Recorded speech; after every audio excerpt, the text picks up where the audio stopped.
Hello, everyone. I'm John Lynn, the founder and chief editor at Healthcare IT Today.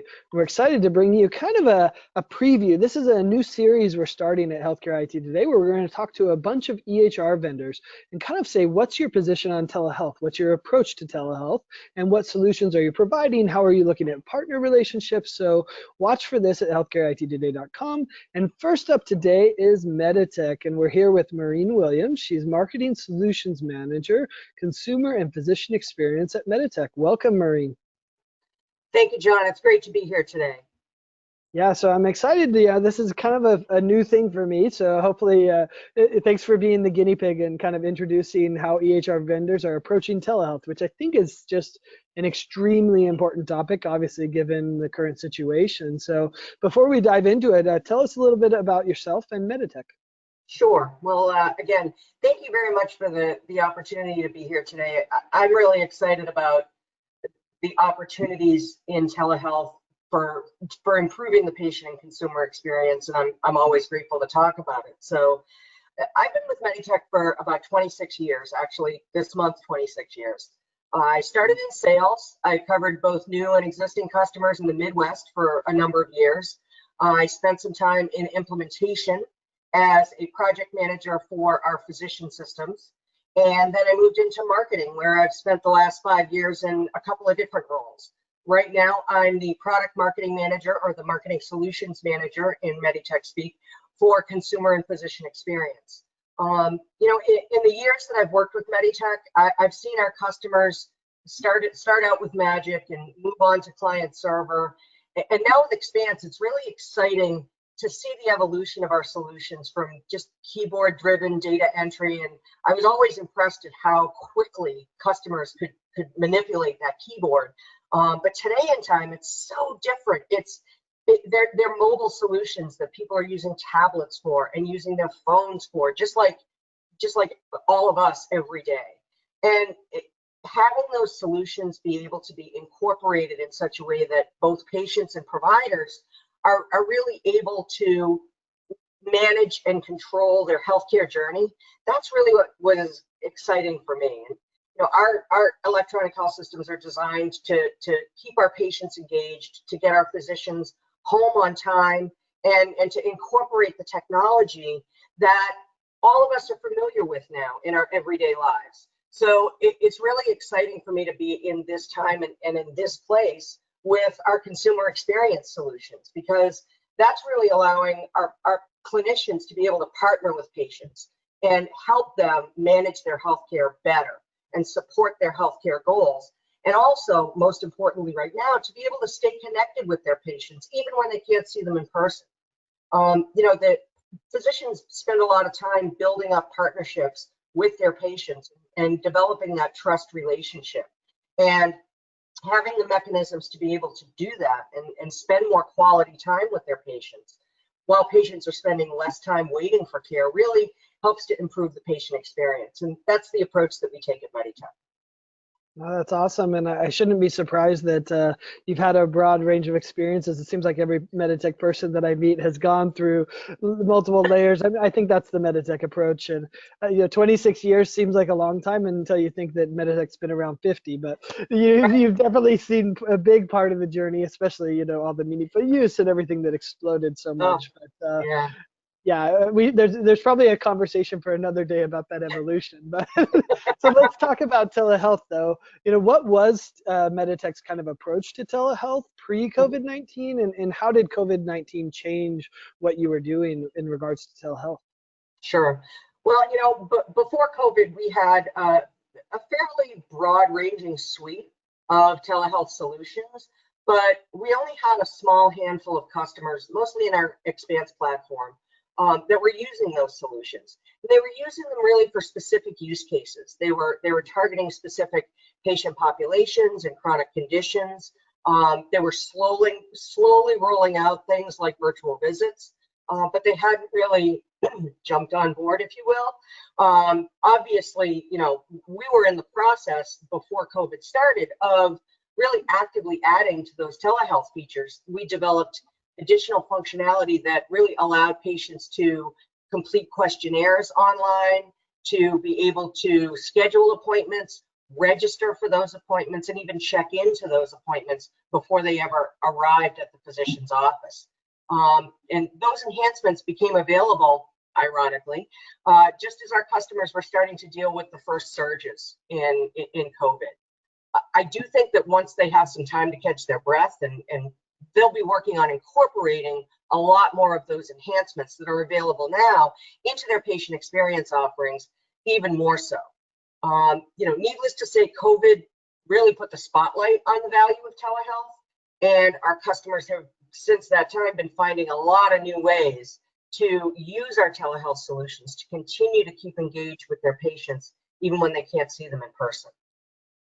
Our customers have been adopting virtual visits pretty widely, and we've been working pretty much around the clock since late February, even early March, to deploy all of the tools and implementation support and educational materials that they need to assist them in bringing those strategies together.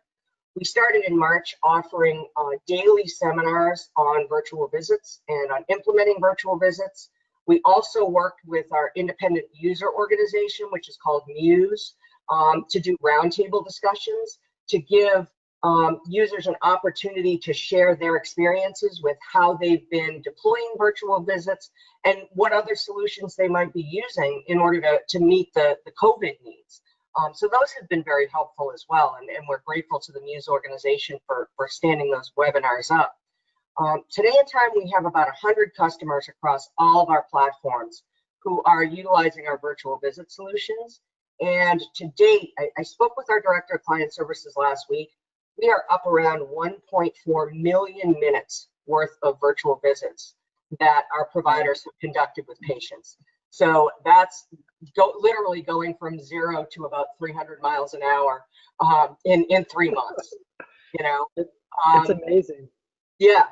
We've also worked a bit with some of our other partners at MEDITECH and Ideal Life, our device integration vendors, to expand the numbers and types of medical devices that can incorporate remote patient monitoring data directly into Expanse. That way clinicians can track patient progress, but they can also, if the patient is not feeling well, they could track that patient at home and send them home with a thermometer that allows them to track their temperature, for example. So that's been another area where I'm really looking, I really think in the future, as things start to settle out into whatever normal becomes, I think we're going to see a lot of opportunity around remote patient monitoring, and not just managing COVID patients, but monitoring and maintaining the health of patients across the board, especially who have chronic illnesses. Yeah, it's interesting you mentioned that, because when I look at the atmosphere of telehealth and adoption, I mean, it gave me chills to think of the number, right? Like, it's just, because you described it perfectly. I would describe it as ambivalence towards telehealth. A few people that were progressive, but for the most part, customers were ambivalent towards it, and that's why you didn't push it and didn't have the adoption curve, because people didn't care. And then obviously, COVID made them care, and so then now we see this mass adoption. I still think that in the remote patient monitoring space, there's a lot of ambivalence, with the exception of some, telequarantine type of stuff, right? Where it's like, okay, I need to stay socially distanced from a COVID-19 patient. And I think that's largely because the reimbursement hasn't caught up with remote patient monitoring. And so I think, and some is they're just overwhelmed with COVID-19 that they can't think about, remote patient monitoring. Are you still seeing the same, or are you seeing some that are being progressive and adopting kind of those device based remote monitoring solutions as well? Well, we have a couple of customers who actually had started implementing remote patient monitoring programs right around the time that COVID hit. So they accelerated. Yeah, they really had to pivot and redirect to taking care of patients. So a lot of those projects have been stalled out. And like I said, we haven't seen the significant uptake on remote monitoring that I think is a possibility. I see it as a great opportunity. It's just something that I think value-based care has to take a little bit more hold, because that's where a lot of the value of the reimbursement is. they are increasing the amount of reimbursement for chronic care management. And our partners at MEDITECH have really done a good job educating us and educating our sales team on some of the reimbursement capabilities that are out there today in time. So I think as people start to recognize that, part of it is that people also need to staff up for it. You know, there's really two things. First of all, it needs to be integrated and it needs to be actionable. Providers can't just be presented with the information, they need to be presented with it in context of, you know, the patient's larger condition and how are they doing otherwise. So having that data fully integrated into the EHR, which is what we do, is really where the benefit comes, because the provider can take that information in context and look at it in terms of the bigger picture of what's going on with the patient. So it's not necessarily, you know, driving clinical decision support, but it certainly supports it. And that's really where you start to see the benefit of it as well. And that's one of the good things about our solution, is it sits right in the middle of the EHR and the provider can see it, they can pull it into documentation. Our case managers can, and health coaches and care navigators can access it via registries or via our surveillance application. And then they're able to actually respond if the patient is taking a turn in the wrong direction. So that's when it really becomes meaningful. And that's, as we incorporate it more into the thought process, that's where it's going to be much more useful, I think. Yeah, and it's coming, and to be honest, we need it. Anyway, I mean, I think we could talk for hours about that. Have a lot more ideas, but let's shift back to what has exploded, right? Which is the live video telehealth visit replacement of the in-person visit. I thought it was interesting. MEDITECH chose to partner with Vonage Video, which was originally Open Talk from TalkBox, which I'm sure Vonage acquired with, you know, welcome to startup world, tech world. You know, I think it was interesting you chose to do that. So why did you choose to integrate with them versus build your own, and what were some of the attractive features, you know, that made sense to do that? Sure, yeah. So, you know, we wanted a vendor that provided an API that gave MEDITECH a little bit more control over the user interface. At the time that we were designing our solution, probably about 4 years ago, most of the control capability was maintained by the vendor that provided the virtual visit capabilities. And so, and that involved everything from, you know, creating the meeting, inviting the participants, joining the meeting, all of those, you know, little steps that it takes to get you into a virtual visit were generally controlled by the provider. And we really wanted to work with a vendor that had an API that allowed us to request a meeting behind the scenes and maybe even have more control directly over who joins and how they join. So TalkBox, which, as you said, is now Vonage, really gave us that opportunity with a rich API that put a lot of control in our hands so that we could very nicely and easily integrate it into our applications and workflows. Again, not just the patient applications, but the provider applications as well. Yeah, I mean, it's interesting to think 4 years ago, who were the players? I mean, Twilio came out 6 months to a year ago, really, with their HIPAA compliant video. So, you know, there are a few players now, but I think 4 years ago, there really wasn't, especially as an apt description that they wanted to do much more versus the integrated approach. So that makes a lot of sense. Is the OpenTalk Vonage solution, you know, with video telehealth, is that available across all your platforms? You know, obviously, you know, go check out my interview with with your CEO if you want to learn about the whole history of all of that. But you know, is it available across Magic and 6.0 and Expanse? It is available across all of our platforms, but there are some. Let me step back and say yes, but I guess. Our Expanse platform obviously offers a fully integrated virtual visit solution. And that means, as I said, full integration on the provider side as well as the patient side. Patients can use the patient portal, or they can use our mHealth app in order to schedule and conduct virtual visits. And our providers have the virtual visit functionality directly integrated into their ambulatory solution so that they can launch the visit, conduct the visit, complete the documentation, and even then the billing takes place off into the background, all within the ambulatory solution. Now, when COVID happened and we started to roll out, we rolled out in March the opportunity for all of our customers to use our virtual visit solution for free for 6 months, to give customers that didn't have anything in place a tool that they could use during this crazy, ridiculous time. And as we rolled out that free use period, we realized that our legacy customers also needed some sort of a solution that they could stand up quickly and easily that would enable them to, have a solution for virtual visits.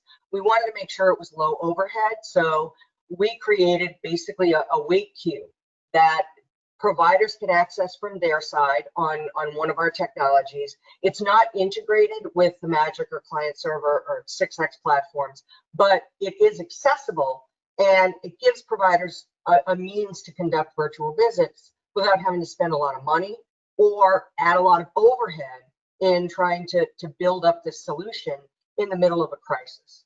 So we've had, it's a different user experience on the other platforms on both the user and the provider side, but we had such an immediate need for our customers to be able to easily deploy some sort of virtual visit solution that we were able to build it and release it all within a few weeks.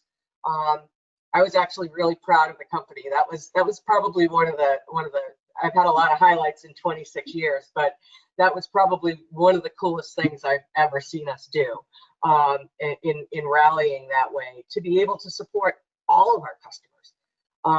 And it wasn't a huge impact. It wasn't a lot of overhead. When people were already dealing with so much, that's what they needed. They needed a solution they could stand up quickly, and that's what we delivered.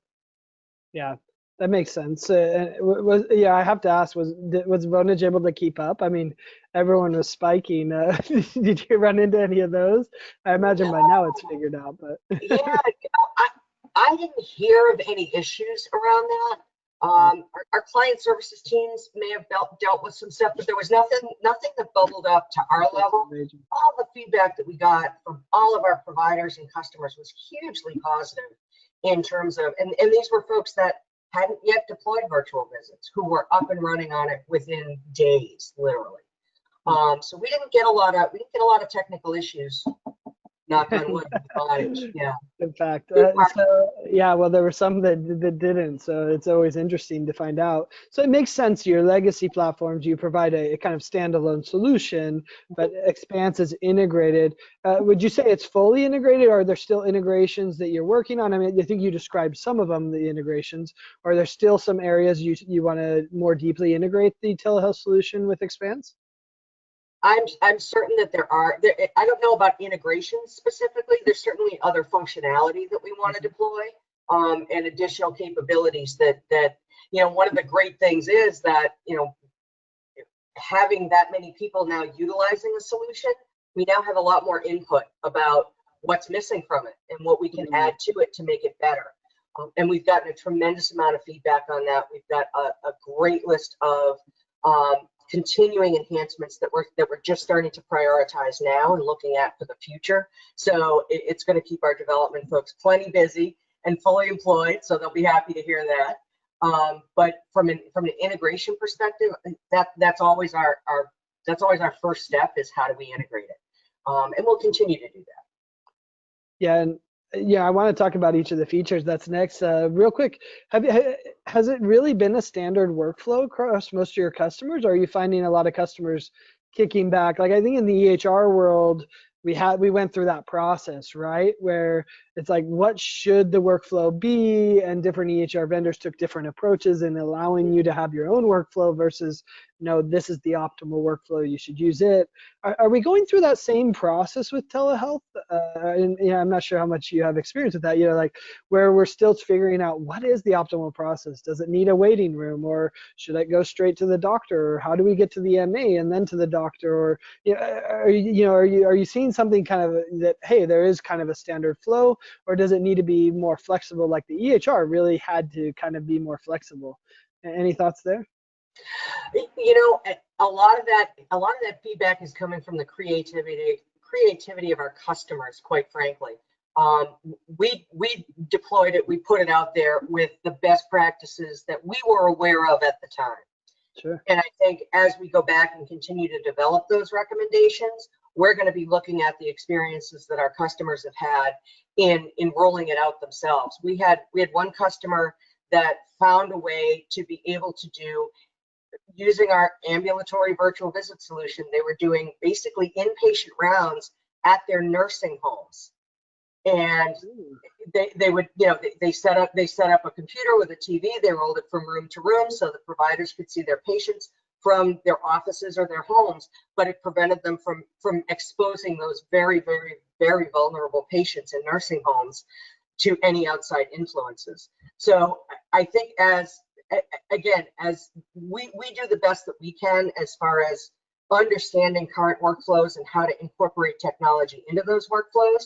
And then we learn 1,000 valuable lessons from our customers that we're then able to turn around and add to those workflows. So it really is a partnership on that side, in that we learn from them, they learn from us, and it makes things better all the way around, Yeah.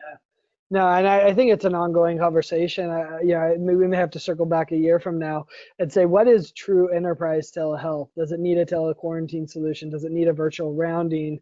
What does ambulatory visits, et cetera, even the remote patient monitoring? What does a true enterprise telehealth look like? I think we're still figuring that out. But let's talk about the specific features. Let's do a little lightning round, as I call it, features, kind of, yes, no, or we're working on it, kind of answers, and go through a list of features that, this is our list, and we've actually been featuring them on Healthcare IT Today.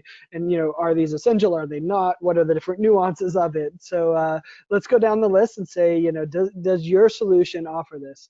The first one's actually an easy one. We'll give you the easy one first. Is it HIPAA compliant? Yes, sir, absolutely. It better be, right? But there's some that aren't, so we'll ask. Again, people did what they needed to do in an emergency. I think as things start to settle down, the government's going to crack down on some of that, and they're going to be looking for HIPAA compliant solutions. Yeah. I totally agree. Custom branding for, this is custom branding for the organization to be able to put their brand on the telehealth. Sure. So the custom branding comes in that our customers custom brand their portal itself. And because the virtual visit solution is integrated with the portal, it's all part of that. So yes, they can absolutely customize it to their own brand. Got it. So does the patient need a portal login to be able to access the video visit? How do you approach that? Currently, right now, they do. We are developing a new, well, actually, it's out there now. It's being tested with an early adopter. We have a virtual on-demand care solution. And that solution includes onboarding capabilities, so that if a consumer is new to the organization and needs to have a virtual visit, they can actually onboard themselves into the system as a new patient and select a provider, and then they can either book, a virtual visit, an in-person visit, or even a virtual on-demand care visit, like a virtual urgent care. So that's a big piece of functionality that's coming very, very soon. Awesome. I think I jumped ahead, but it's all right. That's okay. That really is the telehealth appointment scheduling. It's all integrated, it sounds like, with Expanse. So that's an easy one. How about patient self-scheduling? Yes, that is available. Yep, they can book appointments directly from the patient portal. Awesome. All right. And asynchronous text messaging with the patient? That one it was next on our priority list when COVID started. So needless to say, priority list changed. Yeah, things we had to deal with. It's actually the next thing on our list. Yeah. Great. I think that's so powerful. I've done a lot of content on that. How about real-time text during the visit, which is a little different than the asynchronous, because maybe as you're discussing something, you share a link, or maybe you have the patient share an image with you or something. How about real-time text, and I guess maybe even image chat? Yeah, that is not available yet. It's probably something that we might look to a partner to work on, but we haven't really explored that yet. It's something that we do need to think about. Cool. All right. How about web-based or app-based? And it comes from two perspectives: from the clinician side. Let's talk clinician side first, and then we'll talk patient. Sure. So the clinician side is web-based. It runs off our standard ambulatory and Expanse EHR solutions. The patient can use either web-based via the patient portal, or our mHealth app actually supports the full video visit functionality and all of the same functionality as the desktop version of the portal for the web version. Interesting. So they can do both. That's pretty Yes. cool. How about the legacy solution? I assume that's web-based as well. Yes. Yep. Great. And how about audit logs? I imagine you've done something similar as you've done with the EHR audit log wise. Absolutely. Yes. Yep. Yeah, I think that's going to end up showing a differentiator for a lot of companies that don't know they Yes. need to do that. Or Right. they can't get paid because they don't have the right one, or HIPAA violation. Anyway, lawyers reform on that one. How about automated patient reminders, to come to the televisit, etc. Yes. Yep. Awesome. Those are fully available. Yep. Built in with Expanse, right? Yep. How about patient intake paperwork? We already kind of talked about that, doing the electronic surveys. It sounds like it's there. Yeah, we have, well, there's a bunch of pieces to that. So patients can answer questionnaires related to the visit. They can update their demographics. They can update their medications, their allergies. They can upload an insurance card or an ID card, whatever may be required. And they can also sign consent forms for visits, whether it's an in-person visit or a virtual visit, they can do all of that online. E-sig, the most important. Well, I guess the data might be the most important. Yeah. but that's fair. To avoid the paper, you need the e-sig. Yeah. All right. How about a virtual waiting room? That's one of the things that has come out in our deployment as something that we need. We do have, when you join the call, there's messaging that says, please stand by, your provider will be with you shortly. And that messaging is customizable by the site.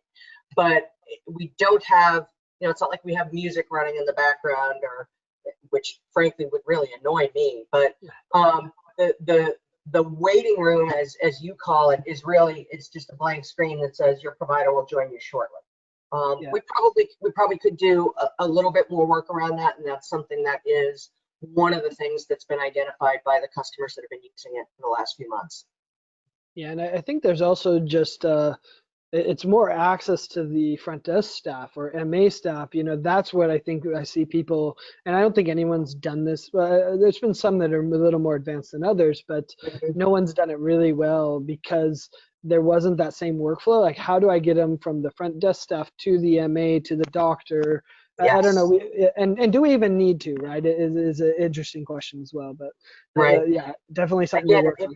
A virtual visit may be a more streamlined process where you don't have to do all of that.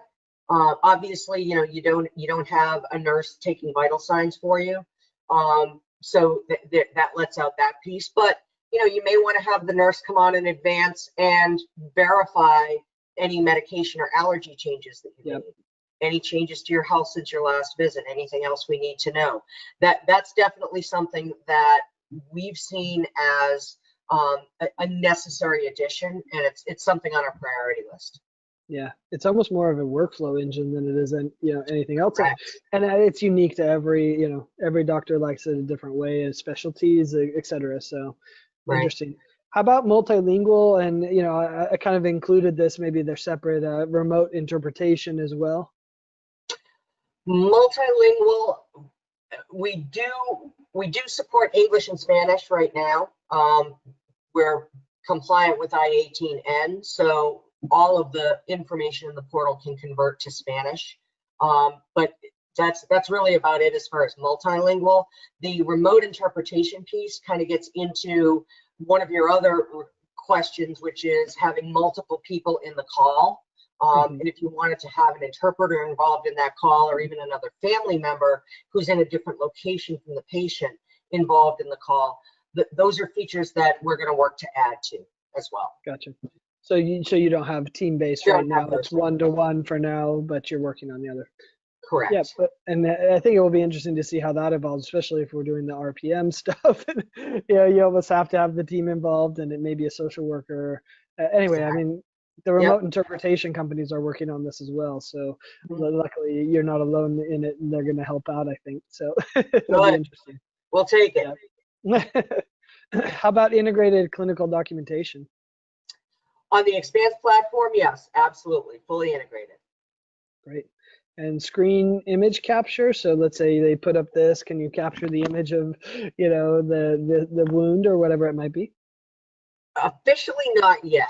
I don't know that a provider couldn't use a screen grab routine to be able to, again, if the patient does this and says, this is where my rash is, that they wouldn't be able to do a screen capture of that. I haven't tested that, and I don't know if that's possible during a virtual visit.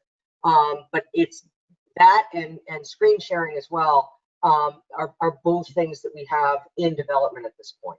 We do have the ability for providers to capture images in other ways, but I just don't know that we can do it during the virtual visit yet. I don't know that we've tested that out. Yeah, it's hard to turn off the print screen, so I imagine that's available. Although I'm pretty sure the HIPAA compliance officer, the CISO, would be like, I'm not so sure about that. You're going to screen capture it and make sure it gets integrated effectively without remaining on your desktop. Is the desktop secured? Anyway, different discussion, but all right. It makes sense to integrate it at some point. So you talked about screen share. You're still working on that. Patient education. Is there integrated patient education? So our patient education functionality is integrated within the patient portal. So when the provider, puts together patient education information, they can send that to the patient via the patient portal, and the patient can look at it in there. Awesome. And how about post-visit? And maybe this is multiple too, right? You could be patient ratings, reviews, surveys. It could integrate to other reviews. Have you done any of that kind of patient feedback, patient satisfaction survey, rating, review stuff? That's not functionality we've looked at yet. And that's one of the ones that I don't know whether that's something we'd want to design on our own, because then we can bring that information back into our data repository, into our business and clinical analytics applications, and give our customers the ability to slice and dice that data as they need to. It's also an area where we might look at partnering with a third party. There are a lot of companies out there that have started doing patient-reported outcome solutions, and in some of the patient experience conferences I've attended, the vast majority of the tech vendors out there are vendors who are providing those kinds of solutions for gathering patient feedback. So that might be an area where we'd look to partner with someone if we don't design it ourselves. Yeah, it's a really interesting space because you have both the side of, can I get feedback for myself to improve my own organization, but you also have, can I drive patients to my office by doing more ratings on ZocDocs and Yelps of the world, right? Depending on where you live, Angie's List, et cetera. So definitely an interesting space. How about patient payment? That's fully integrated. You can either capture the payment before the visit. If it's a scheduled virtual visit and it's covered by insurance, then you can do all of the appropriate back-end processes to make sure that the patient is reimbursed via insurance. You can capture payment at the time of service, and we're also developing the ability with our virtual on-demand care capability to have the patient billed on the back end as well. So if they want to pay up front, they can. If they want to receive a bill for the service because their insurance doesn't cover it, then we'll be able to do that. That's still in development. Okay. And obviously it's integrated with Expanse. So there's insurance, billing, verification.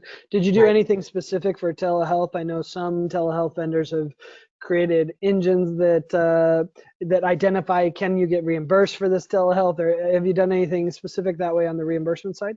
No, we have not. As I did mention, though, our partners at MEDITECH and Ideal Life do have a lot of experience in deploying these capabilities and in getting customers paid for them. So we look to them as a great resource on being able to set up and capture the charges for those types of solutions. Yeah, I mean, the good news is CMS made a bunch of changes that now it's easier to get paid for telehealth, but man, there's still, when I hear the people talking about the coding, it's a challenge. But the coding is the challenge, yes. 99 whatever. Yeah, that's a different topic as well. Yeah, thanks for going through those, and hopefully this is helpful to those looking at your, obviously, if I'm a MEDITECH user, I'm kind of looking and saying, do I go with the MEDITECH telehealth product? Do I go with a third party? Right? I mean, going through this discussion and this evaluation. So that's why I think this is so valuable and useful for your users, or even someone moving to MEDITECH, right? Where now they realize I need the telehealth capabilities. What are they, and what's available through MEDITECH, or do I need to get a third party? So let's talk about third parties for a bit. How do you really approach it if an EHR customer just says, hey, I'm already using video, or I'm already using, with Teladoc or Amwell, whoever it might be, right? The major players. How will you collaborate with those telehealth vendors, or what's your approach to that kind of collaboration? So, we haven't really gone down that road yet to date, but we monitor really what our customer base is interested in and what they're utilizing. And our customers tend to prefer integrated solutions. We've kind of trained them that way. But with the market flux that's currently going on, we're always open to working with other vendors that we really feel could bring value to our customers. And that's the approach that we take with partnering with pretty much anyone, not just telehealth, but across the board too. And what, let's say one of these telehealth vendors, likely with a client, comes to you and says, hey, they're our client, can we integrate? What type of integrations are available for these other telehealth companies that want to do, because, they want the integrated solution? I mean, I know you guys have Greenfield, you have a number of options. Yep.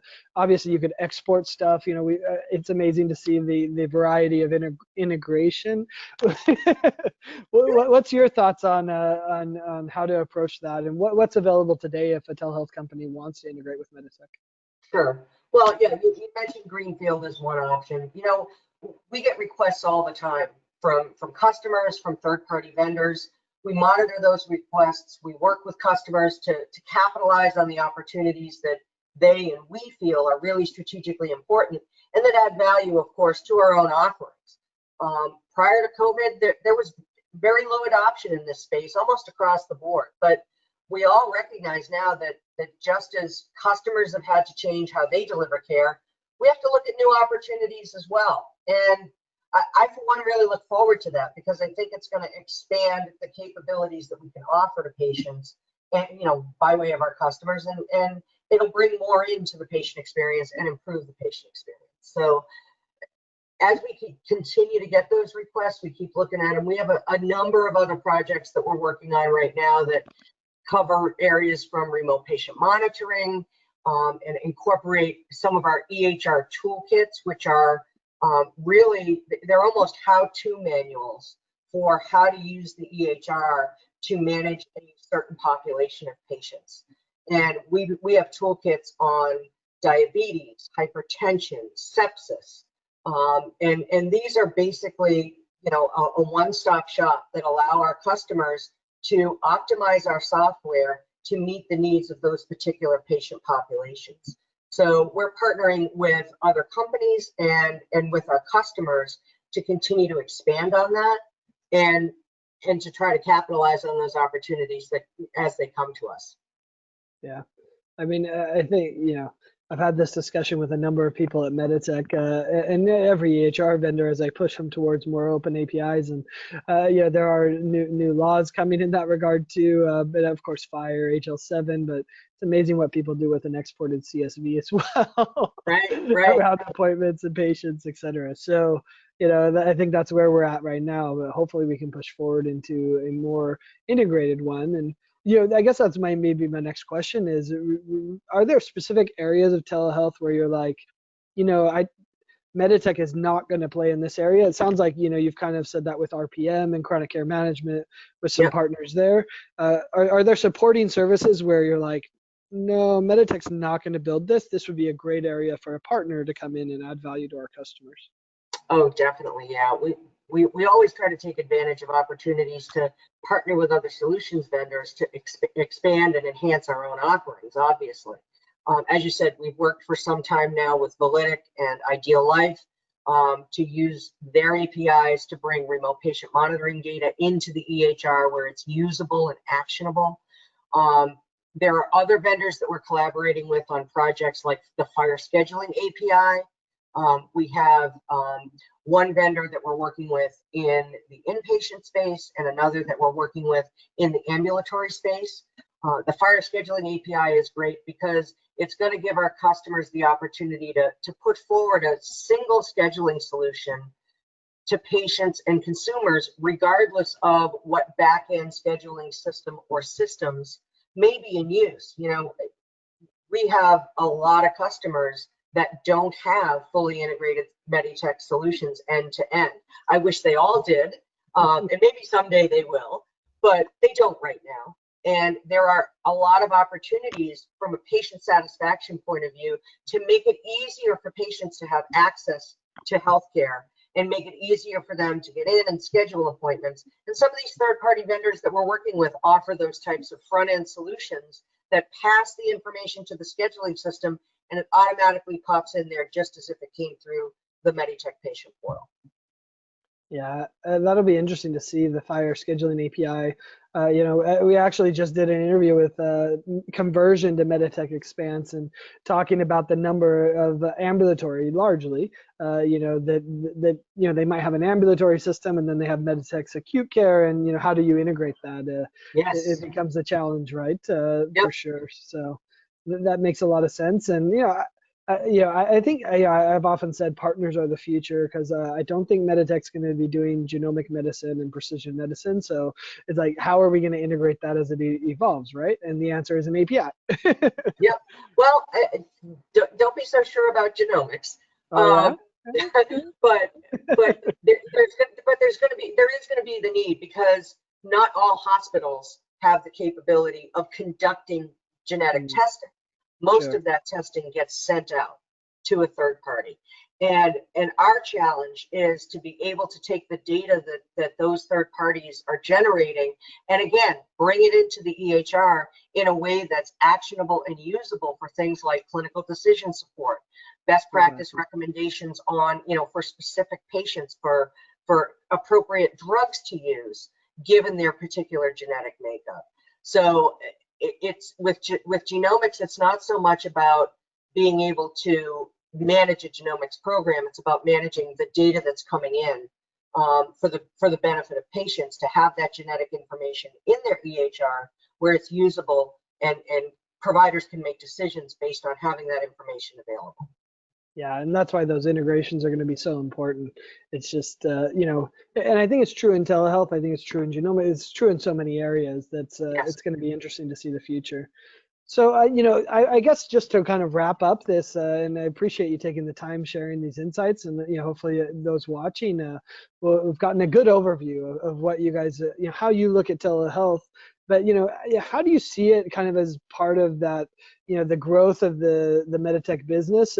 It's fascinating. You know, we started this discussion that, you know, hey, there was a lot of apathy towards telehealth, and then it boomed. You know, do you see this as like a core component of what an EHR system is going to need, you know, a MEDITECH EHR system, or do you think it's going to wane and, you know, it's really not going to be a business driver, or you know, what's your take on where you see it as far as the growth of the business at MEDITECH? Sure. Well, you know, I can speak to this from both sides, both as a patient and a family caregiver, and also as a provider of these types of services. From the patient point of view, I think patients and consumers in general have started to not only seek out those opportunities, but I've actually seen studies before the pandemic that said that patients not only wanted these opportunities, but they were willing to change providers if another provider offered more telehealth functionality. So I think in one way, the patient is going to be a big driver of this. I think that reimbursement is going to be a huge driver of it as well, and what CMS does with reimbursement going forward. But even if it comes out that reimbursement for telehealth winds up being lower than for in-person visits, which, let's face it, it might be, it's still going to be a necessary element to satisfy patients and to be able to retain patients. So, you know, that's going to be something that I think providers have recognized as a result of COVID, And I think that they're going to continue to want to offer those solutions. It offers providers significant benefits as well. It gives them the ability really to see more patients without adding to their cognitive burden or their overhead or the number of people in a particular waiting room, or even increasing their documentation requirements. They're doing, pretty much the same documentation on all of these patients, depending on their condition, of course. So I don't see us going back to in-person only healthcare anytime soon. But I think that it's going to be incumbent on us as a vendor to continue to enhance the functionality to the point where it offers value to our customers so that they can turn around and offer that value and that convenience, not just to patients, but to consumers as well. A big component of this is going to be, not really requiring, but offering solutions that allow people who aren't necessarily patients to be able to access virtual care. And that's going to give hospitals the ability to compete with the Amwells and the Teledocs of the world. But it's going to give another opportunity, because if patients are looking locally for those types of telehealth options, then there's an opportunity that for a healthcare organization that an Amwell doesn't have. And that opportunity is, you know what, you had such a great virtual visit. Why don't you think about ABC Hospital right down the street for all of your healthcare needs? Why don't you look on their provider website and see if they have a provider that might match up well with you? It's an opportunity for our customers to be able to expand their customer base by bringing patients the benefit of that solution. So I think that's going to be another key opportunity that our customers are hopefully going to be able to take advantage of, especially with some of the new functionality we're developing, like the new patient onboarding capability that will allow general consumers that have never been seen in the organization to onboard themselves into the system. That's awesome. I think it's a great assessment. I hope you're right. I'm a skeptic as a journalist, right? I think it's a feature of what we do. But, I think that you described the physician value equation really well. And I separate that from the patient value equation, which I think we all agree the patient experience is better when they want to do it. It's so much better in so many ways. Like that's inarguable, right? Right. But the physician experience does hit those components that you said. Are they going to get paid? At what level?